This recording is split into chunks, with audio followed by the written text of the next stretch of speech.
Yes. 3, 2, 1, and we are recording. Thank you very much. This is SHB Unfiltered, the podcast, episode number,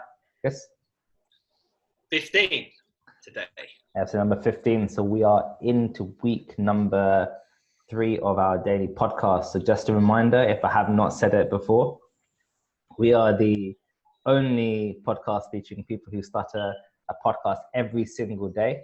We do live feeds to Facebook, taking your questions, comments, and answering them, responding back to them. We are doing this every day during lockdown because we are in London. Coronavirus is causing havoc, and we are locked in our houses. We started a daily podcast, and we're still here, day 15, week number 3. I'm with Adesanya, and hello, guys. And of course, none other than Christopher Jackson, aka CJ. What's up, Chris? Hello, guys. Cool. As always, formalities. How have you guys been today? Done anything interesting? No, not today. No, not today, no. Yeah, just another home workout, walking the dog, and then just waiting around for the podcast to go live. Highlights. It's really sad. This is officially the first weekend of spring, isn't it? And we've been waiting for this moment for months, and here we are. And we're trapped at home, and we can't enjoy the weather. It's terrible. Yeah, it is a tragedy, and we are aware of the growing number of casualties out there, and it is pretty sad seeing what's happening. All we can do is like follow the rules, stay at home, stay safe, and try our best, right? I guess this podcast helps keep us focused with something. Because to be honest, Chris, like if we didn't have this podcast every day, I'd be going mental. Seriously, I think. Yeah, I'd be losing my mind as well. It gives me something to focus on, something to look forward to, something to work towards. It's perfect. It's perfect for this time, to be honest.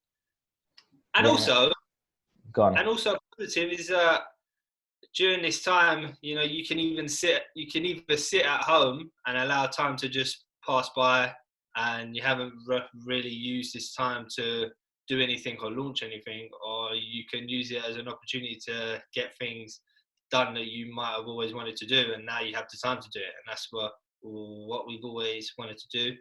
We always wanted to launch a podcast. We were actually planning to do that one, to launch the first one towards the end of March, and this allowed us the opportunity to bring that forward. So it's been good.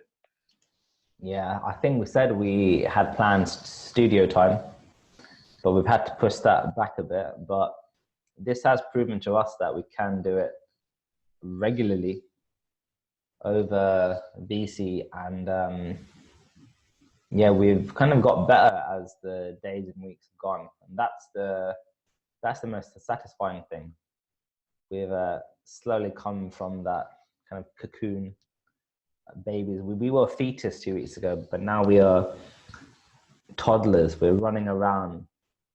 We can walk now, and soon we'll be reaching adolescence and stuff, and I'll stop there. But, but just to add one more thing, Chris, I think you'll be most interested in this, but going back to your point about being productive and doing something, creating something during this period where we have this time. Finished Tiger King. Man. Yeah, and me. Did you finish as well? Yeah, I finished it today. Well, what do you think? Oh, man. I don't know. For some reason, I don't like Carol Baskin. Is that her name? No one likes her. Yeah, I don't like her. I feel like I'm more on Joe Exotic's side for some reason. Have you seen it yet, Ayo? Oh, no time. I'm busy. Mate, you know what? I'm trying to run a business, mate. Dude, Like I'm trying to run a business online. Like it takes a lot of my time, right? you shouldn't say Yeah, that too loud, or people think you're breaching lockdown, right? Man, I am busy from 6 in the morning till 12 at night. It's non-stop for me right now. So Faison Sheikh says hello, and Chris Papacosta says he's only halfway through Tiger King. And Wow. I think that halfway through point, that's when things got a bit weird. It was already really weird, but things got a bit more darker, a bit more sinister. And I think one way to describe it, which I heard from my friend, was it's a high budget version of EastEnders. And that's pretty accurate, I think. What do you think, Ruben? Do you think she killed him or not? Man, like, it is mental, isn't it? The guy vanishes. The guy's gone, and they all thunk it. And yeah, it's just incredible. Did you hear that Exotic's got coronavirus? I know he's in self-isolation, right, at the moment, within prison. No, within prison, they put him in isolation. Okay. I don't know if, well, I think he'd already be in isolation, being in prison. Yeah. I don't know. But it got really, really sinister when, was it Travis who shot himself, like messing about with the gun? Do you know what I'm talking about? Travis. So like, you know, Joe, he had those two guys that he married. So he got like the shorter one, the meth head. Halfway through. Sorry? Chris, I've just seen on the feed, Chris has just said he's only halfway through Tiger King. So let's not ruin it too much for him. Oh, I don't. Okay, we're gonna stop. But yeah, it's interesting.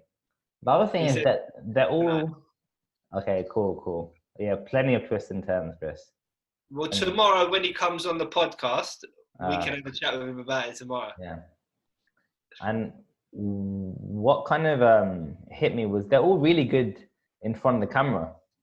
They all seem pretty kind of comfortable in front of the camera, and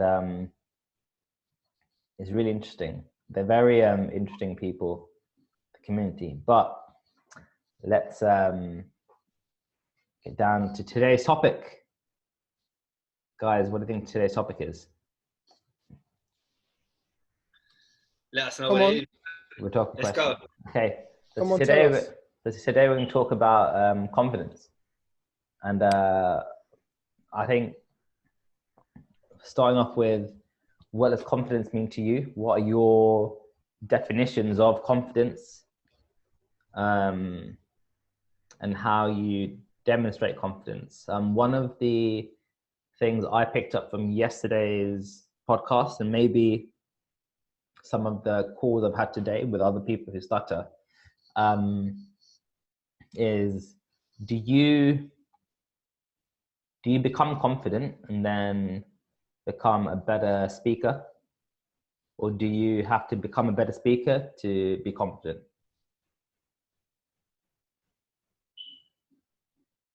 And how they're linked and how do they affect each other? So I'm going to take a step back now and stop talking about Tiger King. So guys, what are your definitions of confidence?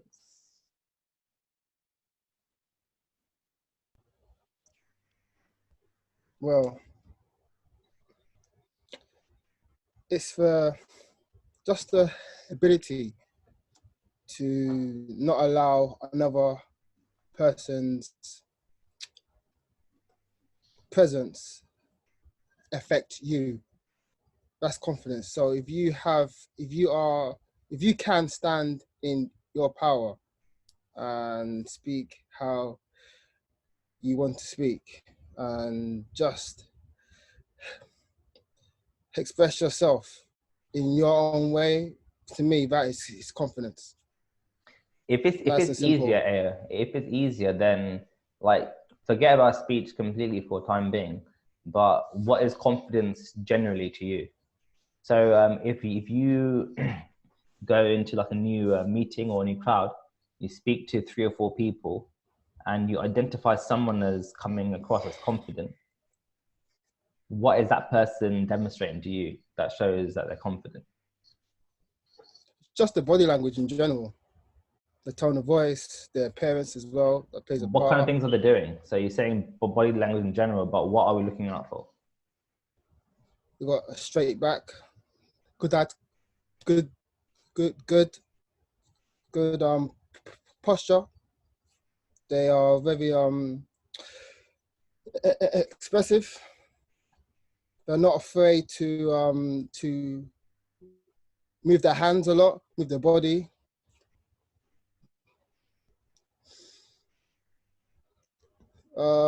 Nice eye contact as well. I That's was gonna important. say something that you've actually told me before about vibration. So like you can actually get a good vibe off them. So they're giving out like positive energy, which isn't like just kind of hocus pocus self-help stuff. It's actually genuine things where you can actually sense like someone is giving out positive vibe, positive energy and stuff. So that could be confidence as well. Anything else before we go into Chris? I think It's just the confidence is.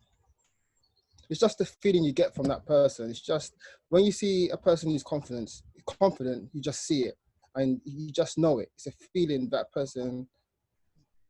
It's a feeling that they give off. Mm-hmm. Give off. Yeah, I agree. I think when you're in a room with a confident person, their aura is they believe in themselves, regardless of what it is. They have that feeling and that belief in themselves in that given situation, and through that you can see that they're confident by the way they present themselves, by the way that they hold themselves in that conversation or whatever situation they're in. So things like Aya was saying, the eye contact, posture, the body language, how willing they are to get involved in a conversation or put their thoughts across, how they move around the room. You know, just simple things like that. You can tell that someone's confident and comfortable in that specific environment. So when you say specific environment, then does confidence change depending on the environments? Yeah, I believe so. Like, for example, you see it a lot in sport. I might take you to come and play with my mates 5-a-side football at Power League, and because you're confident at your ability to play football, you're confident. If I ask you to come and play basketball with my mates and you're not confident in your ability to be able to contribute anything to the game, then your whole body language will be completely different from playing that sport compared to that sport. Mate, if you brought me to play 5-a-side football with your mates, man, it'll be game over, innit? See what I'm saying? Game over. Yeah, but if I asked you to come and play basketball, would you have the same attitude towards it? You know what? Like, I probably would, but I can't play that well. But I'll probably keep up the same act. It depends on your personality as well, because you get people who just don't care. They can go to any room, any environment, and just perform and be happy, outgoing, talk a lot. But you get some people who are like comedians. They can, sorry, not comedians, but they have to. They can only be themselves when they're in a very specific environment. So it depends on your personality too, and the type of person that you are, and also your past experiences you've had through life. They play a huge part in your confidence as well. Thing is, like, if you're saying like that person's confident, but you think, oh, if you take them elsewhere, they are not going to be confident. It's not the same as self-esteem. Sorry? It's different. It's it's not the same as self-esteem. So what's self-esteem then? Well, what's the difference? It's how you feel self-esteem when you're alone about yourself, and that is just your core you. To me, it's like your baseline of your confidence, but in a deeper level, it's it's it's part of you. It's your personality. Your personality. You know you are this person, and there is no situation or person who can make you feel a different way. That is self-esteem. All right, guys, just a quick one. Do you realize we are on our computers? I took the second to actually Google self-esteem. And Wikipedia says self-esteem is an individual's subjective evaluation of their own worth. Yeah, self-worth.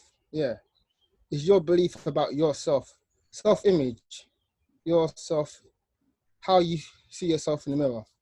That's self-esteem. Yeah, self-esteem's more overall, right, about yourself, whereas confidence is more your belief in your ability. So confidence is the thing that can change depending on your environment, you're saying. But self-esteem is the constant. Yes. Yeah. Yes. Yeah. Yeah, like I always saw it as self-esteem is how you feel within you, and self-confidence is what you project to the people around you. Yeah, that makes sense as well. Yeah, and that's why confidence changes from situation to situation, whereas self-esteem is quite consistent. Do you think then, going to one of our favorite topics from back in the day, self-actualization, how do we achieve that based with this information we have now? So we know the definitions of self-esteem and self-confidence, or confidence and self-esteem. How can we then like look to get self-actualization? Well, they need That's to align, right? yeah. So it's when the confidence and the self-esteem are the exact same in all situations, all environments. They match. They are one. That's when you're self-actualized as a person. But that is very hard to get to, right? But that's the goal. So like when you have someone who has very low self-esteem and very low self-confidence, then in theory they can like be self-actualized because both are in line with each other. Is that correct? No, that's completely wrong. Well, why? Because if their self-esteem is low and they feel low within them, and then on the outside they're low as well, they're unpretending anything, then would you say that's kind of, they have reached some negative level of self-actualization? That's closer to it, yeah. But the intention of becoming self-actualized is to improve, is to be happier, more fulfilled, have more self-esteem and confidence in a positive way, not a negative way. But I understand what you're saying. All right, cool. The reason why I brought that up is because when we are coaching people who are working on their speech or who intend to work on their speech, would they be coming from a place of low confidence, low self-esteem more often than less? Would you agree? More often, yes, but I do feel like I have met people that have come to us who have quite a decent level of self-esteem, but they're just not confident in their ability to speak. Their self-doubt is so high on so many words, but they don't necessarily have low self-esteem. But then obviously you do get people that feel terrible about themselves because of their stutter, and that also transpires into their confidence as well. Which do you think is more important then to address when coaching, like self-confidence or self-esteem? Because can one like pull the other one up and vice versa? Yeah, definitely. I think if your self-esteem is high, then you can work on your confidence. You're in a better place to work on your confidence. When your self-esteem is not high, then usually your confidence is just an act. Sometimes your confidence is what you're projecting out, but it's not necessarily, you don't necessarily feel very good about yourself. And when you don't feel very good about yourself, it's difficult to make processes, especially when you're working on your speech. So if I ask the two of you now, like do you both feel confident now? Then would you both say yes? Both say maybe or no? What sense? What sense though? Like, it depends on what sense like you're talking about. Currently in this situation, we're talking now on this podcast. Do you guys like sit down and feel, yeah, I feel pretty confident right now, just in general?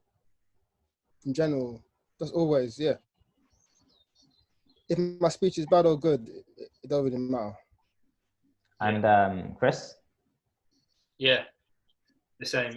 In this situation, I feel confident, and it's irrelevant if I'm having a good speech day or a bad speech day. It's irrelevant. Was it different before we started this? So maybe first podcast or the day before, when we were like kind of thinking about it, and did you feel a bit more nervous? Like you may have felt confident, but you didn't feel as confident as you do now? Yeah, definitely. Yeah. At the beginning, it was like, what topics are going to come up? Because this is completely, I wouldn't say unplanned, but we don't know what topics we're talking about until we go live. Only you know what we're going to be talking about. So at the beginning, it was more like, oh, how am I going to come across? You know, is the podcast going to be entertaining? These thoughts are going through your head. So it's only natural to not be that confident because it's kind of the unknown for us. But now it's more of a get on, have a conversation, whatever happens, happens. That was the idea of it. You know, 3 or 4 friends who start just having a conversation about stuttering and various topics around it. So whatever happens, happens. And the more you do them, obviously, the more confident you are in your ability to get on the podcast and speak about whatever topic comes up. And if you say, for example, if you had some kind of a negative thing in your day or your week or your month even, that's just putting you down a bit, would you still feel confident about coming on the podcast on a particular day now? Well, for me, for the past week, actually, I've been working non-stop. I've been up at 7, 8 a.m. and I go to bed around 1 o'clock a.m. because I'm doing so many things at the same time. So I am tired all the freaking time.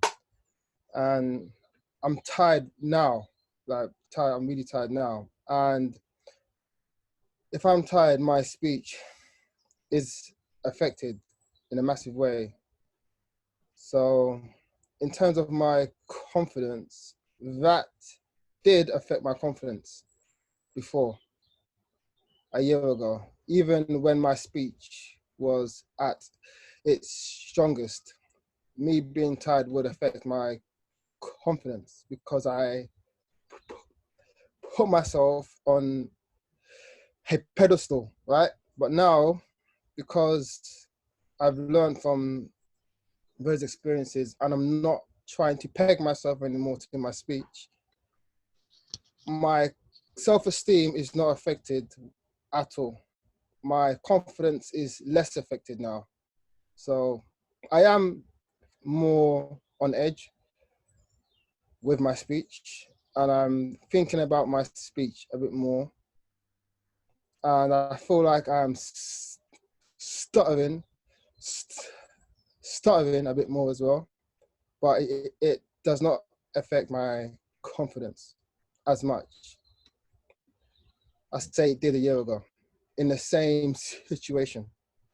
Thanks, here. I'm going to come back to that actually after we get something from Chris, because I just got a point to make that may tie that both together. So Chris, well, what's your take as well then on that point? On AO specifically, or just generally about that point on on if you had like something happen to you in the particular day or week or the month, would that affect your confidence and your ability to actually come back on the podcast? Because you've come to a point now where it isn't a big deal now than it was at the start, when you're thinking, okay, I'm thinking about topics, rah.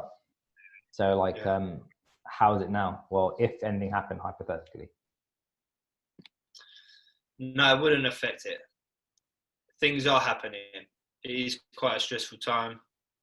And in terms of my work, our company is open to clients and candidates, but in a sense, we're pretty much closed. So it is a stressful time. You don't know what's going to happen after all this. You don't know when this is financially, how is it going to have an impact on me and my company and everyone else. So every day, my brain's working at 100 miles an hour, because my business is a very important part of my life. So it is a stressful situation. It's a stressful time. But regardless of that, I will still come on a podcast regardless. And yes, my speech is not perfect during the day when I'm taking work calls, or even when I'm speaking to members of my family. Speech is not brilliant all the time, and I do have my ups and downs, but regardless, my confidence in terms of this situation is just not affected by it, and nothing previous is coming into this situation with me. No, that's really good. So you're both pretty much on the same lines, same line of thinking, which is good. I've got a point to make, but before I do so, I'm gonna see what's happening on the Facebook feed. So I've got Chris Papacosta saying, what about being too confident, where it passes into arrogance? Even if you're terrible at something, but you believe otherwise. That's great. And anything else to add on top of that? Yeah. That's to me, that's great for that person who feels that way. That's their reality. And if they feel great and happy about that, to me, more power to them. You're just a hater. If you think, that's my opinion. Yeah, no, I appreciate where you're coming from, but if we relate that to working on your speech, I think that can be very dangerous if you get overconfident and you start, like, for example, if you haven't been working on your speech that long and you're not desensitized in many areas, but because you had a little bit of success over here, you've now approached this situation with, you've not given the situation the respect it deserves, and you've gone for spontaneous fluency, as we like to call it, and you come unstuck, you know it was too much too soon for you personally.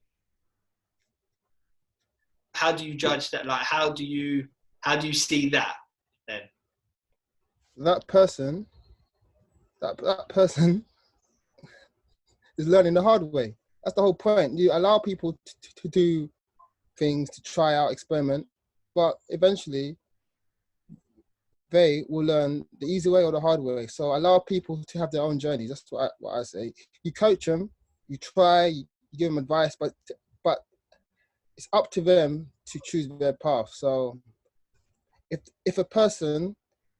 I engage someone and I feel they are too confident, what's another word for confident? See, cocky, that's the word. Cocky. Then I would be like, you know what? Different word. That's them. Yeah, but if they're cocky, it means they're arrogant, right? It's the same word, right? Thing is, like, cocky, they're arrogant. But like, that person will learn the hard way eventually, if it's not true. I personally think that those words, arrogant sometimes and cocky, it is overused at times because, bro, like people in the past, they could have associated that word with you, maybe in the present even with us as well, and kind of some of the stuff we're doing, like exactly, especially within like the general community of people who stutter, because everyone's like pretty conservative and been like beaten down just to be quiet in the corner, and then exactly. It's subjective, bro. Preach, yeah, man, preach. And then you get jokers on like the workshops and conferences, like the two of us, the three of us. Well, I wouldn't say Chris, it was more the two of us who just come in there, we tear stuff up and then we leave. And people will associate that to us. But like the word arrogant is pretty extreme. Because I wouldn't say I'm arrogant, but I could say I'm sometimes cocky, and I'm comfortable enough to say that. And it's great to be cocky. It's great to be arrogant, in my opinion. People like Floyd Mayweather, Conor McGregor, these people are arrogant, cocky, confident, and successful. They don't care about what other people think. So I am I'm aspiring to be like them, and I could care less what anyone thinks about how I behave. That's their problem, not mine. If they feel like I'm arrogant, good, I am. That's it. Just quickly going back, there's some action on the feed. There's like but before we go to that, can I just going on? Go on, Chris. I just want to add to your point, because I think you're being a bit harsh on yourself there. Okay, yeah, you may come across like that, but you've put yourself through the trenches, man. You've put in the work, so you know you're experienced in this. I think cockiness and arrogance comes where people haven't been through the trenches and then they have that attitude towards it. Do you know what I mean? Floyd Mayweather, man. Floyd. Yeah, he put in the work. Yeah, but he's cocky and arrogant.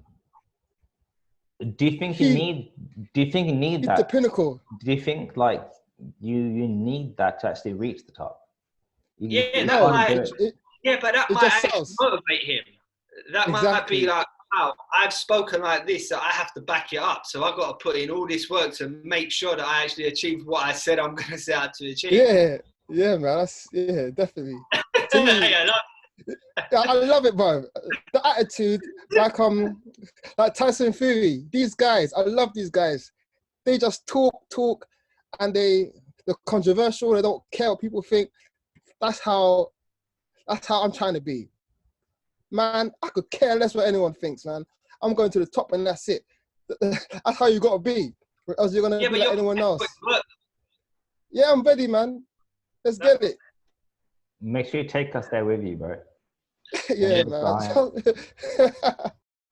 Yeah, I'm just going to give some love to the Facebook feed because it seems like there's a mini podcast type discussion going on there. So we have Anta, who joined us yesterday. Hey, dude. So he says, great session, guys. I do night shifts and usually in the mornings, just before the end, my confidence would reach its low level and would actually lead to avoidance in general, speech and social contact, etc. My theory explains it only partially through tiredness and lack of sleep. Once again, cheers and great talks. So the lack of energy affects his speech. And Chris Papacosta says, your friend on the show yesterday, Sandrog, admitted that when he left the program, his speech was good in his eyes and became overconfident and ended up being a detriment to his speech. So would that be an example then of like your slightly extreme like view of arrogance? Guys, question. Go again. Yeah. You can repeat the question, please, Ruben. You gotta Just focus, repeat it guys. one more Yeah. time. Yeah, we're focused. Let's go, man. You can text each other afterwards. So your friend We're on talking the in the show chat. yesterday. Your friend on the show yesterday admitted that when he left the program, his speech was good in his eyes, and became overconfident, and it ended up being a detriment to his speech. That's you, Sanjog. Detriment. So do you think that would be an example of you being cocky? As in, you know what? Like it's all right to be cocky and arrogant, but put in the work to back it up. This is why you need this is why you need a coach always in life. You need someone who's better than you, or someone who's a few steps in front of you, always in life. That's what I've learned. You need a mentor. You need a mentor. Do you think people can't handle the pressure of the expectations they put on themselves? This is why you need a mentor. You need a coach, so you get help with that, and you don't make those mistakes. It is a lot of pressure, though. It is a lot of pressure when you get great speech. It is a lot of pressure to keep it up, and the minute you start to slip, it does put you in a situation where you're like, wow, is this happening again to me? No way. And exactly, and this is why I had ups and downs for 2 years, year and a half, and I couldn't understand why, because I didn't have the coach or the mentor to tell me, you know what, you have set your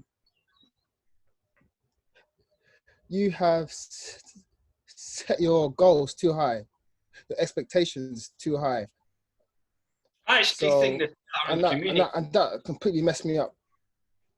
Yeah, I think in the stuttering community is quite difficult as well, because how many people have posted, I had great speech and now I've got terrible speech? How many people have advertised that? It's not really broadcasted. So it's difficult if you find that self in that situation, because you haven't got that example. Obviously, it's brilliant. Everyone's gonna sing from the rooftops about their successes, and you always see posts how I overcame my stutter with this program, how I overcame my stutter with this and that.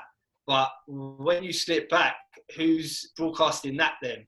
So the next person that slips back hasn't got any motivation or any inspiration to look to what that happens to. And if you don't have that mentor, and there's nothing wrong with having a mentor no matter how successful you get. If you look at all the biggest businessmen in the world, they still have mentors, and they're like multi-billionaires or whatever.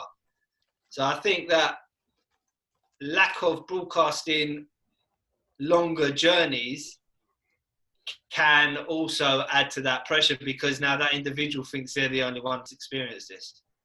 Yeah, you know what? It's so annoying when you get these people on TV who have overcame their stutter,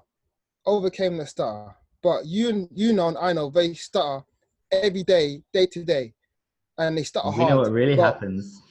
And it's so, it annoys me so much, because they just confuse the whole situation around stuttering. We know your dirty little secret. People think having a stutter is cute, and having a stutter it's not a real disability, because if you work hard enough, if you do a 3-day course, it's gone. And these people know exactly they are doing the wrong thing for the stuttering community, because there are people who see them and believe they are killed, or they don't stutter stutter really anymore. And it's a bunch of lies. And this is what causes people to go on these courses, get good speech, and then disappear. Disappear. And feel worse about themselves because the truth is not out there. It's not out there at all. So I had really, really poor speech at one point. Then I went on a course, I got really, really good speech. When I left that place and I've done other stuff, and now my speech is pretty good. It's consistent, it's all right, but it's not perfect. I stutter all the time. So, and that is the truth for a lot of people who have been through that journey. They stutter less, but they still stutter quite a lot. And that's just the truth of it. Just going to bring it back to the topic, and kind of like how we got to this point. So, like we mentioned things about confidence, cockiness, and arrogance, etc. And I do agree there are people who just pipe up publicly when things are going well, and then they vanish for a bit afterwards. Wonder how things are going on there, and then they pop up again. And we've seen examples of like this happen, and you don't see them when things aren't going the greatest. Or even better, it would be good for them to actually document the process of how they got to that point. To say if they've got like some kind of TV appearance, like document the build up to it, so you can show the rest of the community that you aren't perfect, but you're building up to a point where you want to present yourself on TV and have a positive experience, because that's what we want in the end, right? We want to feel good and have a positive experience. My views on confidence, I think confidence is important, but to be honest, it's overrated. I think confidence is overrated. The fact that it can change so rapidly, depending on which room you're in, which sport you're playing, shows that it isn't something that you should worry about too much. What's more important for me and for others once they realize is self-esteem. Because if you don't have self-esteem to a positive level, a good level, then that will actually be the thing that draws you down. That's the voice in the back of your head. Confidence is purely what other people think of you. The self-esteem is what you think of yourself. So instead of worrying about the external, people can think you're cocky and arrogant, etc. But if you know that you've got the confidence and experiences to pull this off and you've done the hard work, then that's self-esteem. Exactly. That's the reason why I love Tyson Fury, Floyd.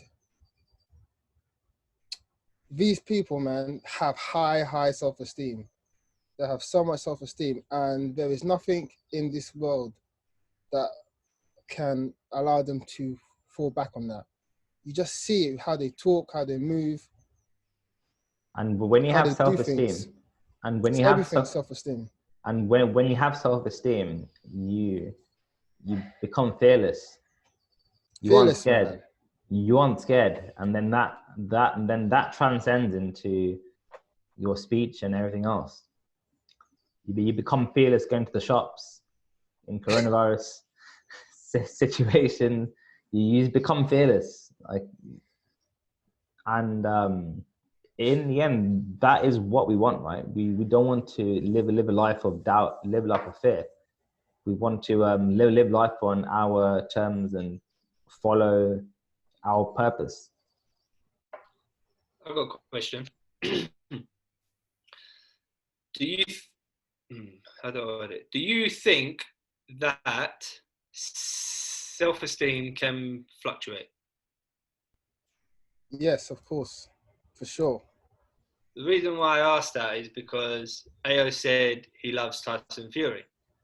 And he loves Tyson Fury's, the way he is and the way he acts, and he's obviously got high self-esteem. But do you feel like it's possible to have high self-esteem and still go through the depression that he went through? Or did his self-esteem drop during that time? Because usually depression and self-esteem go hand in hand, right? Yeah, but I think self-esteem is less volatile than self-confidence. And by less volatile, I mean self-confidence can change quite rapidly. Take someone and do 20, 30 contacts and they're flying for the rest of the afternoon. Then you go home, ask them how they're doing, get off tomorrow. But Yeah. if someone's self-esteem is strong, regardless of how that contact session went, they aren't going to be in too bad a place. They'll just crack on, go to the next one. And that is what we saw with Tyson Fury. He went through some mad times with drugs, being banned from the sport, but he put in the hard work in quiet. And now he's the champion of the world right now. Did you see? He came back even better. Did you see the wait? Did you see Same the? with Conor McGregor. Wait. Let's not talk over each other. Wait. Did you see the group discussion with his dad and a few of the other pundits? And when his dad just like clean out said, "I bet you my savings Tyson is going to win. I bet you everything. I know in my heart of hearts he's going to win. He's going to win. He's going to win." And that was purely his belief in his son. And some people, like, if they aren't like looking into it deeply, they'll see that as him being cocky and arrogant, etc., etc., etc. But that was him like actually having that belief because he has seen his son, and he knows when his son isn't like at his peak, but he knows that his son had the belief as well. That belief can only come from self-esteem, because self-confidence can, the people close to you, they can see through it. Exactly, man. Go on, you're saying No. I'm just saying it's so true. You're completely right. Self-esteem, you know, a person with high self-esteem, you can see it. You can see it. It's clear as day. It's in the eyes, man. You can see it in the eyes. Like, this guy's gonna kill me. You know it. You just know it. You just know it. That is self-esteem. So yeah, I heard that. Go on, Chris. So just to add, I heard that in boxing especially, the majority of fights are won in the press conference when they do the stare down. Like they already have whoever has the advantage clearly knows that I have this guy, but not all the time. But I've heard a lot of boxers say that I lost that in the stare down, or I lost it when he said that to me and then my head was gone and stuff like that. So that look at Mike Tyson.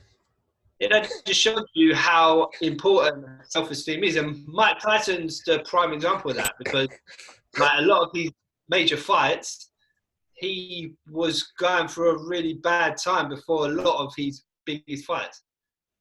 So look how that affected his performance. Look how that affected his preparation. Look how that affected his behavior. You know, his ring walk, if you look at his ring walk when he fought Lennox Lewis, you could see his body language was all wrong. He was looking at the floor. He wasn't his usual self. You knew that he wasn't in the right frame of mind to put up any kind of fight, which was obviously disappointing for the fans to see, because everyone was expecting fireworks and the most amazing fight, but he never lived up to it. And it was, I feel like, it was because Mike Tyson, was in such a bad place. Yeah, the guy had low self-esteem at that point. You can see it, you just see it. But when he was 20, 21, the guy was an animal. He was a monster.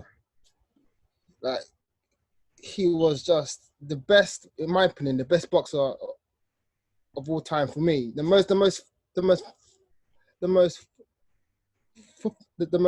fun to watch boxer of all time for me is Mike Tyson. Didn't he peak around 20 and then that's when his coach died, right? 20, yeah, he did. Then it all went downhill from there. This is like a side thing, but if someone peaked at 20, like, could you actually say that they are the GOAT? Because, or would you need a bit more of a kind of a thicker career? What's their body of work like as opposed to how they were in their prime? Boxing especially, you can't peak at 20 years old and be considered the greatest of all time. Not if you've lost all the major fights after that. I do believe that he could have been the greatest of all time. I do believe that he is one of the greatest ever fighters, but can he be considered the greatest of all time? No. Just because of how he performed. It's like you were saying earlier about Ronaldo, Ruben. There's always ifs and buts and all this and that. But that was one good season, right? Yeah, but that was a really, really, really good season he had for, was it Inter Milan? Whoever it was, but yeah. If Barcelona. It was the year after the World Cup. It wasn't Barcelona, was it? Real Madrid, he had a few good seasons. But what I'm saying, if we go back to Mike Tyson, he's always ifs and buts. If he never got in with the wrong people, if he wasn't taking drugs, if he wasn't obsessed with this and that outside of boxing, then he would have been the greatest. Well, ifs isn't going to cut it. People want to see the result. So, yeah. Who's Floyd Mayweather then?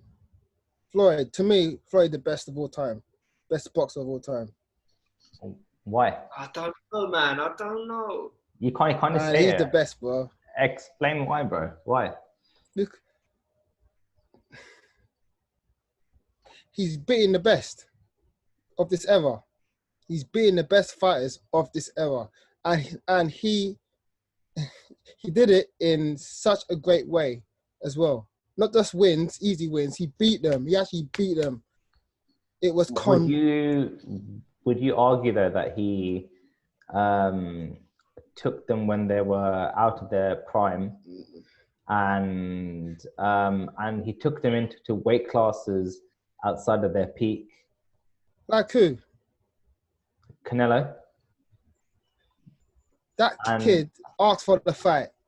No he way. Asked for Floyd, and he gave it to him, and he beat his ass.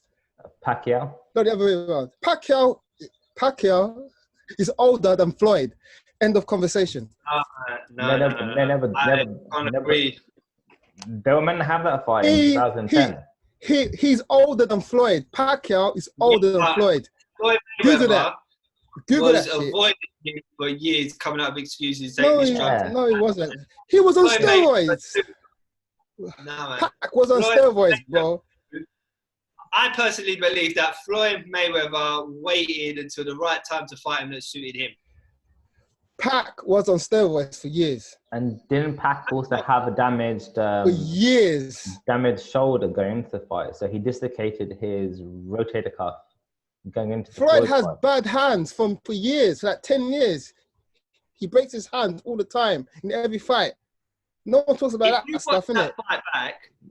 If you watch that fight back, that's not a tell him to punch properly then. He keeps breaking his hands. Pac-Man is a steroid user, chronic steroid user.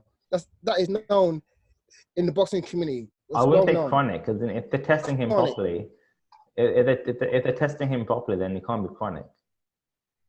They don't do tests that much.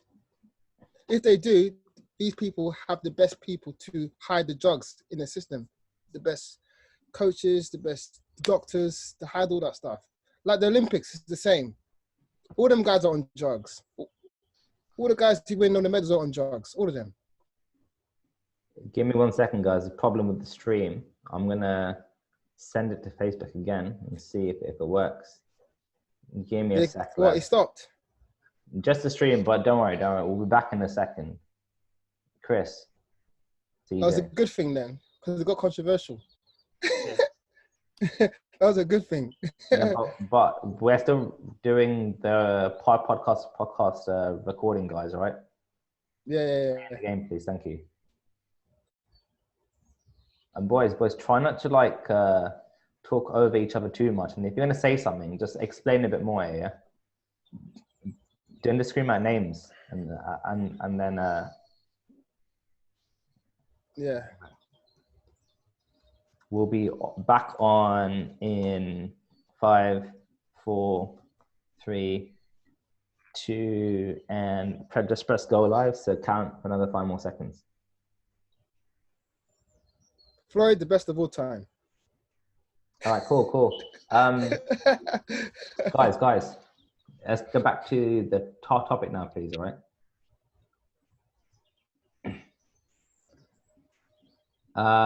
So practically, right, we have spoken about a few of these people, different characteristics, different types of confidence, kind of like extreme confidence, negative confidence. How would you personally demonstrate confidence positively? Just by That's a being hard yourself. question. Sorry? Just by being yourself. Just by being yourself. But that's the best what way if people just kind of, no, but as in, what if that still comes off as being cocky or being arrogant? That's not their problem. That's the other person's problem. Go on. Go on, Chris. I feel like if it comes across as arrogance or cocky, you know if you really believe it. You know if you're putting on an act or not. Yes, exactly. So just by being yourself, and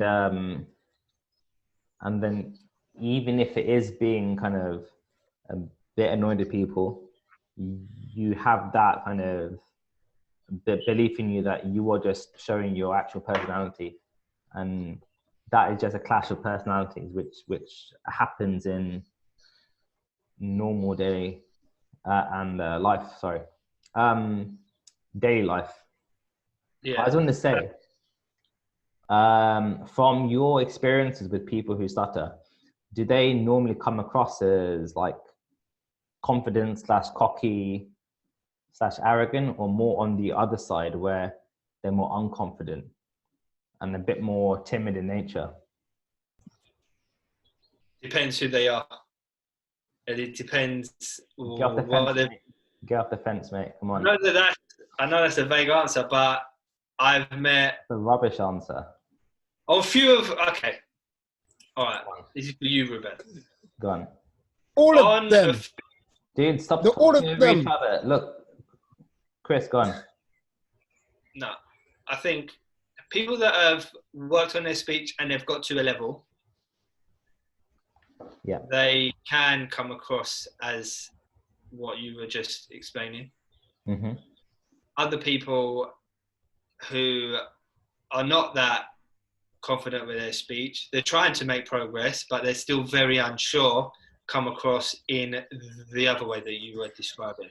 That's what I've noticed. And what I've also noticed is when you're talking about people that have struggled with their speech their whole life, they're part of this organization now, and they struggle to capture people's attention their whole life. It's always been very difficult. And all of a sudden, they've got a lot of people that are in awe of them and want their advice and their secrets to their success. It can potentially get to certain people's heads. The like regardless of like any specific organization. So forget about the different programs, but think about generally, like people who stutter generally, who are not part of these organizations. Would you expect them to be confident or unconfident? I would expect them to be unconfident, but then when they're around people that stutter, I would expect their confidence to rise. And is that the way that you felt personally when you were first around other people who stuttered? Yes, for sure. For sure. I felt like I had an environment where I could be myself and I wasn't going to get judged.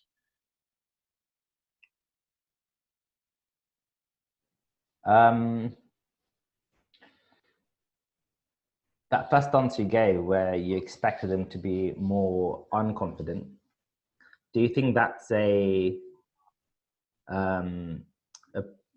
preconception that people have? So you kind of expect someone to be unconfident if you know that they stutter, because you associate the two things. I would say that the majority of fluent people would expect that, because if you look at fluent people and what is advertised with stuttering, or what is associated with stuttering, it's a lot of people being unsure, people being nervous. You know, when fluent people stutter or stumble on words, they feel the need to apologize. You know, so it has an association with not being confident.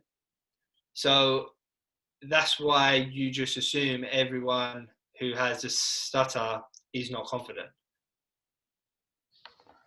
And do you agree with that? Like, based on like your experiences speaking with the wider community of people who stutter, have they mostly come across as unconfident or mostly confident people?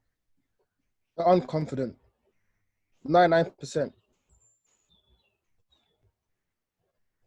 How many percent, sorry?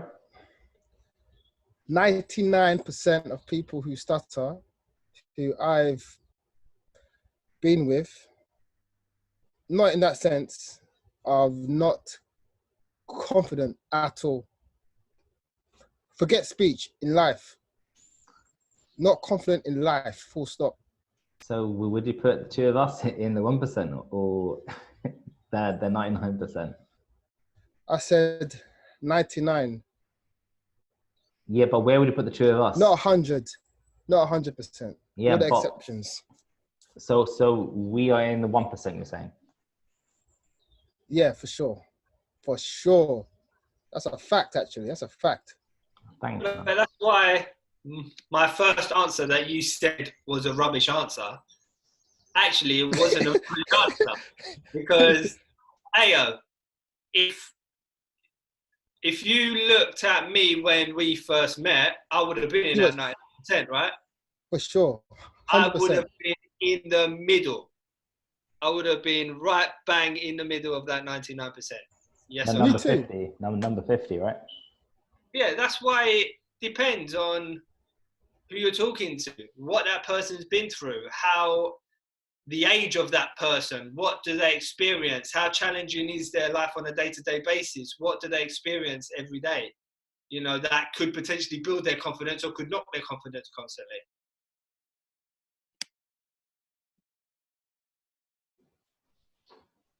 Thank you very much, guys. And I think confidence comes from experience, and positive experiences and positive vibes do fuel your self-esteem. And we can all agree that some of the most confident people have done a lot. They have done the work, and they draw confidence from their experiences and from the fact that they have walked the walk in the past. So the examples that you gave of Floyd and Ronaldo and all these people, you can argue about if they're greatest or not, but the fact that they're even in the conversation means that they have earned the right. And you could say that some people earn the right to be cocky and be arrogant. And maybe you need an element of that to actually reach some of the heights that you're aiming for. You got to unleash that personality or that part of your personality, but obviously in a good way, and you don't want to piss everyone off.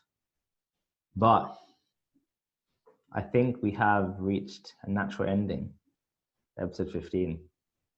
And I know you both have a lot of plans. It's a Saturday night, sunny London, so I do not want to keep you. But any final words from the two of you before we put this one in the books? It was another great podcast, guys. Yeah, this one was good. This one's not good. Not much final words from me. Apologies about the Facebook cutting out to all the listeners, but we got it back in the end. Thanks for everyone who commented, and yeah, another great podcast.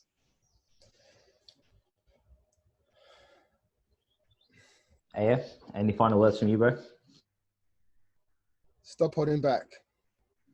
And thank you as well for people commented. Thank you for tuning in, because it does add a bit of an extra dimension when we can kind of draw upon some of your feedback. So thank you very much from me, from Chris, from Aya, everyone at Stop Holding Back. Episode 15. Check out our YouTube channel. Comment if you liked anything you heard. Please subscribe, and we will be on a few more podcasting platforms, hopefully by the end of this weekend. So stay tuned for that, and have a good and safe rest of your weekend. Ladies and gentlemen, stop holding back.